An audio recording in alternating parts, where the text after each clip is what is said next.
내가 선택한 것은 충과 의였다.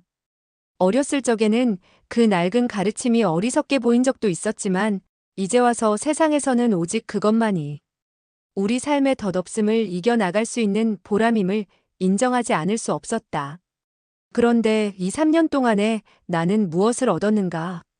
원소가 종제 원술과 함께 조조를 찾은 것은 해가 저문 뒤였다. 조조는 오후 내내 홀로 생각에 잠겨 있을 때에 울적함을 털어버리고 반갑게 그들 종형제를 맞았다. 언제 봐도 미장부요, 늠름한 원소의 풍채였다. 그에 비하면 나름대로는 어지간한 원술조차도 어딘가 뒤틀리고 비뚤어져 보일 정도였다. 그 원술에게조차 용모에 대해서는 은밀한 열등감을 느끼는 조조로서는 원소의 그같이 빼어난 용모가 언제나 사세오공이라는 그 가문 못지않게 쓰라린 열등감의 원인이 되곤 했다. 지난날 조조가 이따금씩 원소를 곤란한 지경에 빠뜨리곤 한 것은 어쩌면 그런 열등감에서 비롯된 경쟁 심리인지도 모를 일이었다. 하지만 그걸로 두 사람의 우위가 상하는 법은 없었다. 원소는 원소대로 조조의 활달한 기상과 남다른 임기응변의 재능, 박람강기 등을 높이 사고 있었다. 거기다가 무엇보다도 아직은 두 사람의 이상과 경륜이 크게 다르지 않았다. 근심하는 바가 같았으며 기뻐하는 바가 같았고 가고자 하는 길과 이르고자 하는 데가 같았다. 그런 두 사람에 비하면 원술은 아무래도 한 걸음 처지는 인상이었다. 그 역시 원소와 비슷한 시기에 알게 되었고 또 그때 이미 그는 협행으로 어느 정도 이름을 얻고 있었으나 조조는 진작부터 그의 좁은 궁량과 얕은 안목을 보고 깊이 마음을 허락하지 않았다. 원술 또한 종영에 미치지 못해 조조가 자기보다 못한 점은 얕보았고 나은 점은 시기했다.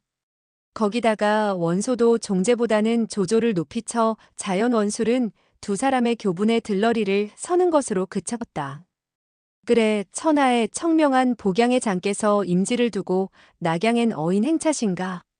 조조는 서로 인사하는 일이 끝나고 자리를 정하기 바쁘게 원소에게 그렇게 물었다. 원소도 빙긋 웃으며 조조의 말을 받았다. 낙양 북부도 위에 매서운 이름은 멀리서도 들었네. 그래, 십상시에 아제비를 때려 죽인 오색 몽둥이는 아직 건재한가? 원본초의 성원 덕택에 무사하다네. 복양은 어떤가? 나는 그만두었네. 그럼 이공께서 자네를 경직으로 불러들이신 건가? 자모께서 자리보전을 하고 계시네. 그동안 못다한 자식의 도리나 할까 하고. 그렇지만 본초 자네 같은 인재가 탕제나 다리며 집안에 박혀 있어도 좋은 세상 같지는 않은데. 고을의 수령이 되어 선정을 베푸는 것도 좋은 일일세만 뿌리에 깊은 병을 두고 잎과 장가지만 보살펴 어찌 그 나무를 살릴 수 있겠나? 뿌리에 깊은 병이라면. 조조는 마음속에 짐작가는 바가 없지 않았으나 그렇게 물었다. 그때 곁에 있던 원술이 결기 서린 목소리로 원소를 대신했다. 제주 하나로 낙양성을 떨쳐 울리게 한 맹덕이 어찌 그런 걸 모르시오? 지금 세상이 천자의 것이오? 제후의 것이오? 백성들의 것이오? 그야 그 모두의 것이 아니겠소? 조조는 가까스로 민망스런 기색을 숨기면서 그렇게 반문했다. 그러나 원술은 그런 조조에 아랑곳 없이 내뱉었다. 틀렸소이다. 지금 천하는 수염 없는 내시놈들의 것이오. 내 십상시의 하나인 후람을 예로 들겠소. 후람 일가가 백성들로부터 빼앗은 큰 저택이 전국에 모두 380여 개, 그 중에 대궐이 무색할 정도로 크고 화려한 것이 16이나 되오. 또 땅은 청경의 금은이 500근, 비단이 만필이나 되오. 천자도 부럽잖을 재물인데 그런 큰 후람이 대궐 하나에만도 10명, 작은 후람은 대궐 바깥에 수십 수백이 되오. 어찌 이 천하를 그들의 것이 아니라 할 수 있겠소? 그 작은 후람 가운데는 조조에 붙인 조순 같은 이도 들었을 것이다. 그러나 원술은 제 혈기에 받쳐 결연히 덧붙였다. 이제 급한 것은 먼저 그 수염 없는 내시놈들부터 쓸어버리는 일이오. 본초 형은 숙모님의 병환을 핑계대고 계시지만 실은 그 일을 위해 복양의 장을 내던지고 낙양성으로 돌아오신 것이요. 이 원술도 부족하나마 힘을 다해 본초 형을 도울 것이요. 조조의 감정 따위는 전혀 안중에 없다는 태도였다. 그때 원소가 준수한 미간에 주름을 지으며 그런 원수를 나무랐다. 너는 나이 20을 넘기고도 여전히 말을 제대로 못하는구나. 황관이라고 어찌 하나같이 후람의 무리뿐이겠느냐? 멀리는 태사공, 용정우 같은 이가 있고 가까이는 비정우 같은 분이 있지 않느냐? 비정우는 바로 조조의 할아버지 조등을 가리키는 말이다. 그런 다음 원소는 민망스러움을 감추지 못하고 있는 조조를 향했다. 아우, 공로가 혈기가 지나쳐 말을 함부로 한 것 같소. 맹덕은 너무 괴념치 마시오. 그러자 조조가 얼굴을 활짝 펴며 껄껄 웃었다. 공적인 일 앞에서는 사적인 감정을 죽여야 하는 법이지. 내 이미 천하의 인물이고자 하면서 어찌 원공로의 의분을 허물하겠나? 오히려 본초가 그렇게 말해주니 감격할 따름일세. 너무 희비의 전환이 빠르고 웃음소리가 경쾌해. 뒷날 그를 싫어하는 사람들로부터 간사하다는 평까지 들은 조조 특유의 감정 처리였다. 원술도 그제야 조조 앞에서 지나쳤다는 생각이 들었던지 머뭇머뭇 사과했다. 바른 말한 죄밖에 없는 영창태수 조행이 맞아 죽고 다시 그나마 명맥을 잇고 있던 청의 무리들이 모조리 쫓겨난 걸 보고 그만 내가 너무 격했던 것 같소. 맹덕, 너무 마음에 두지 마시오. 그때 마침 술상이 들어와서 자리는 별 어색함 없이 수습되었다. 그러나 조조는 그것으로 벌써 원씨 형제들의 심상찮은 변화를 직감했다. 술자리가 점점 무르익으면서 그 변화는 더욱 확실하게 드러났다. 세상을 걱정하고 백성들의 괴로움을 동정하며 감기에 젖어갈수록 원술은 거침이 없어졌다. 평소에는 금기로 되어 있는 제실 자체에 대한 불만도 서슴없이 털어놓았고 때로는 십상시보다도 그들의 농간에 놀아나는 어리석고 무능한 황제를 서슴없이 매도하기까지 했다. 입이 무겁고 속이 깊은 원소도 그날만은 이상했다. 간간히 원술의 지나침을 억누르기도 하고 말머리를 다른 데로 돌리려고도 했지만 내심으로는 원술의 말에 동조하는 기색이 역력했다. 그 한 증거가 어지간히 술이 오른 뒤에 원소가 불쑥 한 말이었다. 상은 성탕 같은 성인의 치세를 물려받았으나 목야 한 싸움에서 천하를 주에게 물려주었고 항우는 능히 진을 멸했으나 마침내는 우리 고조에게 천하를 내주지 않을 수 없었네. 맹덕은 그 까닭이 어디 있다고 믿는가? 갑작스러운 물음이긴 하지만 대답을 기다리는 원소의 눈길에는 은밀히 조조를 살피는 데가 있었다. 그러나 조조는 모르는 채 대답했다. 그거야 인의와 덕에 있지 않겠나? 주는 이미 천하를 셋 중에 둘이나 손에 넣고서도 오히려 상을 섬겨 그 포항무도함이 그치기를 기다렸고 우리 고조께서도 먼저 입관한 공이 있으나 항우에게 몸을 낮추어 천하를 양보하지 않았는가? 그래도 주가 포항무도함을 그치지 않으니 하늘은 가죽 뒤에 그 뜻을 밝혀 무왕으로 하여금 상을 치게 했고 항우는 망령되이 자신을 높여 천하를 돌보지 않으니 마침내 우리 대한에게 천하가 넘어온 것일세. 맹덕은 참으로 제왕되는 이가 그 한 몸의 진인 덕만으로 천하를 얻었다고 믿는가? 그렇게 묻는 원소의 눈길은 한층 세밀하게 조조를 살피고 있었다. 조조도 대강 원소의 뜻을 짐작했으나 짐짓천연스레 대답했다. 그러네. 그 덕을 믿고 모여드는 백성들의 힘이 바로 천명 아니겠는가? 그러자 원술이 갑자기 둘의 대화에 끼어들었다. 혁명과 법수를 중시하고 병가의 발기로 이름난 맹덕이 그렇게 말씀하시니 어째 믿어지지가 않는구려. 내 보기에 백성들이 따른 것은 그 덕이 아니라 힘이었던 것 같소만. 원공로는 어째서 그렇게 생각하시오?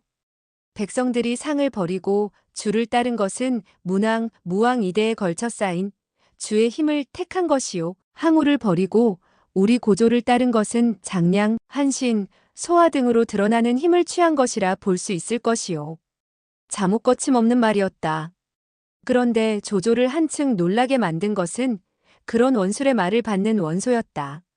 아우는 힘을 오병과 삼군만으로 생각하고 있으나 어찌 백성들이 의지하고자 하는 바가 그뿐이겠는가? 나는 이 몇 해 복양의 장으로 있으면서 백성들이 무엇에 가장 끌리기 쉬운가를 직접 보았네. 따뜻이 입히고 배불리 먹이면서 주는 자, 그것이 헐벗고 굶주린 백성들이 가장 우러르며 따르는 자일세. 오병과 삼군을 위주로 하는 자를 따르는 백성은 그래도 지켜야 할 자기 것이 있는 부류인데 이런 세상에는 그 수가 그리 많지 않네. 실로 원소의 입에서 나온 말로는 믿기 어려운 내용이었다. 사세오공의 명문에 나서 학문과 안목을 길러온 그가 의식을 덕에 앞세운 까닭이었다. 약관에 벌써 학덕을 겸비하고 관우한 군자의 풍도가 있다는 평판을 듣고 있는 그가 아닌가? 그렇다면 성현의 말씀은 어떻게 되는가? 안연편에서 공자가 다스림의 요체로 지적한 식, 병, 신 가운데서 신은 백성들 쪽에서는 믿음이지만 다스리는 이쪽에서는 덕이라고 해석했네. 조조는 묘하게 입장이 뒤바뀐 것 같은 느낌이 들면서도 계속하여 물었다. 공자는 자공에게 다스림의 요체로 그 세 가지를 말하고 그 가운데서 믿음을 가장 높이 치고 있었으나 조조는 오히려 그것을 태평성대에나 들어맞을 치세의 공론 정도로만 여겨온 터였다. 그러나 원소는 거꾸로 자신이 관찰당하고 있다는 것을 아는지 모르는지 서슴없이 속마음을 털어놓았다. 그건 너무 고루한 유자들의 해석일세. 우리가 이미 백성들을 앞세웠으니 아우공로가 말한 병도 내가 말한 의식도 모두가 백성들 쪽에서 본 그 신의 대상을 말하는 것이라고 봐야 하네.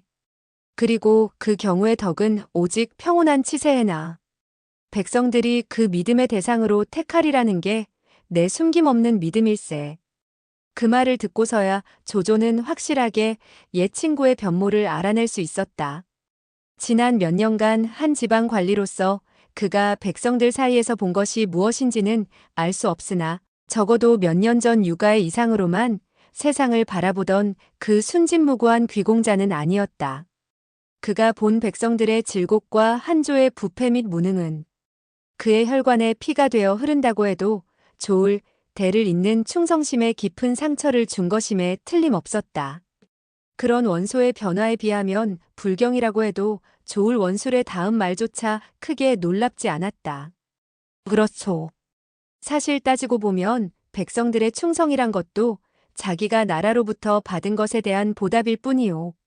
믿음이라고 그 충성과 다를 리 있겠소? 그럴진데 골짜기마다 생업의 뜻을 잃고 떠도는 유민들이 가득하고 논두렁 밭두렁을 베개 삼아 굶고 병들어 죽은 시체들이 즐비한 이런 세상에 어찌 형체도 없고 들리지도 않는 덕 같은 것으로 백성들의 믿음을 살 수 있겠소? 그렇토이까? 민생의 어려움이 그토록 심하단 말씀이요? 궁궐 가까이 있다 보니 맹덕의 밝은 눈과 귀까지 가려진 모양이구려. 비유하여 말하면 지금 세상의 어둡고 탁함이 주의 시대에 비하여 더하면 더했지. 덜하다 할 수는 없을 것이요. 얘기가 거기까지 발전하자 조조도 더는 이어갈 수 없었다. 아무리 자리가 은밀하고 세 사람이 허물없는 사이라고는 하지만 자칫 말이 새어나가면 큰 화를 면치 못할 것이기 때문이었다. 공로가 강계하는 바를 들으니 실로 이 몸의 가슴도 울분으로 차오. 하지만 그럴수록 젊은 우리가 힘을 합쳐 간적을 내치고 쓰러져가는 한조와 도탄에 빠진 창생을 구해내야 하지 않겠소? 조조가 대강 그렇게 원수를 달래고 이어 원소도 술기운의 말이 지나쳤음을 깨달았던지 사촌 아우의 과격한 말을 가로막았다. 맞다.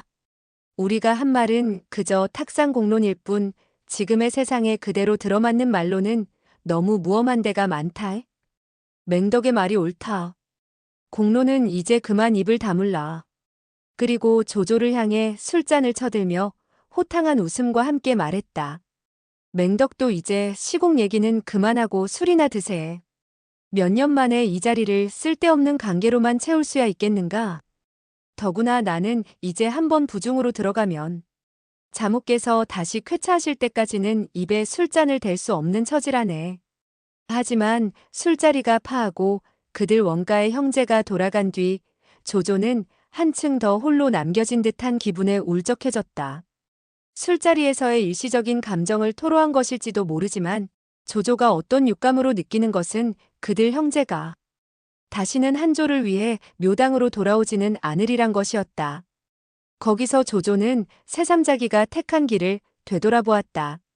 점점 거나해지는 취기 가운데서도 어쩌면 자신은 처음부터 글러버린 길을 골라 고집스레 가고 있는 것이나 아닌가 하는 불안이 일었다. 그러나 조조는 일생을 남에 대한 의심으로 고통당했지만 자신을 향한 믿음에는 별로 흔들림이 없던 사나이였다. 텅 빈 술상에 혼자 남아 한동안 생각에 잠겨있던 그는 이내 특유의 차고 조용한 웃음과 함께 중얼거렸다. 그래도 나는 400년의 세월이 가진 힘을 안다. 나는 그 힘을 거스르기보다는 그 힘에 의지해 내 뜻을 이루리라. 나는 한시를 배반하지 않는다. 그 때문에 한 달 뒤 고향인 패곡초연에 황룡이 나타났다는 말을 들었을 때에도 조조는 그것을 그저 어지러운 세상에 흔히 떠도는 황당무계한 유언 정도로 생각하고 달리 듣지 않았다. 아직도 그의 행동과 신념은 오직 한에 대한 충성심에 바탕하고 있을 뿐이었다.